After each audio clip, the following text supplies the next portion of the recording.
সিরাজগঞ্জে বেগম খালেদা জিয়ার নিঃশর্ত মুক্তির দাবিতে সমাবেশ করেছে সিরাজগঞ্জ জেলা বিএনপি। সিরাজগঞ্জ প্রতিনিধি রেজাউল করিম জানান, বুধবার সকালে ইবি রোডস্থ পৌর ভাসানী মিলনায়তনের সবুজ চত্বরে সমাবেশ অনুষ্ঠিত হয়। জেলা বিএনপির সভাপতি রুমান্না মাহমুদের সভাপতিত্বে কেন্দ্রীয় নির্বাহী কমিটির সদস্য ও জেলা বিএনপির সাধারণ সম্পাদক সাইদুর রহমান বাচ্চুর সঞ্চালনায় প্রধান অতিথি হিসেবে বক্তব্য রাখেন বিএনপির চেয়ারপারসন বেগম খালেদা জিয়ার উপদেষ্টা মিজানুর রহমান মিনু। বিশেষ অতিথির বক্তব্য রাখেন কেন্দ্রীয় বিএনপির সহ প্রচার সম্পাদক ও রাজশাহী বিভাগের সহ সাংগঠনিক সম্পাদক আমিরুল ইসলাম খান আলিম। এছাড়া সিরাজগঞ্জ জেলা বিএনপির সহ সভাপতি নাজমুল হাসান তালুকদার রানা, যুগ্ম সাধারণ সম্পাদক রাশিদুল হাসান রঞ্জুন, হারুনুর রশিদ খান হাসান, সাংগঠনিক সম্পাদক মির্জা মোস্তফা জামান, জেলা স্বেচ্ছাসেবক বিষয়ক সম্পাদক এস.এম. আনোয়ার হোসেন রাজেশ, সহ সাংগঠনিক সম্পাদক আসাদুজ্জামান আসাদ, জেলা স্বেচ্ছাসেবক দলের আহ্বায়ক আব্দুল্লাহ আল কায়েস,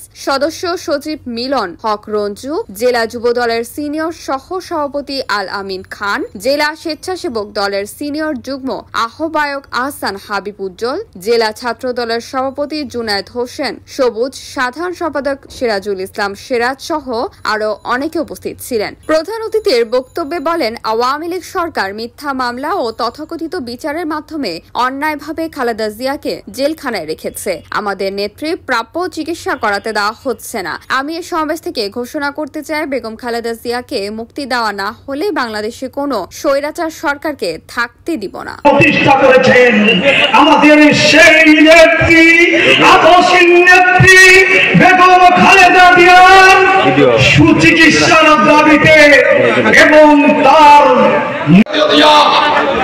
নিঃশর্ত মুক্তির দাবিতে সিরাজগঞ্জ জেলা বিএনপি আয়োজিত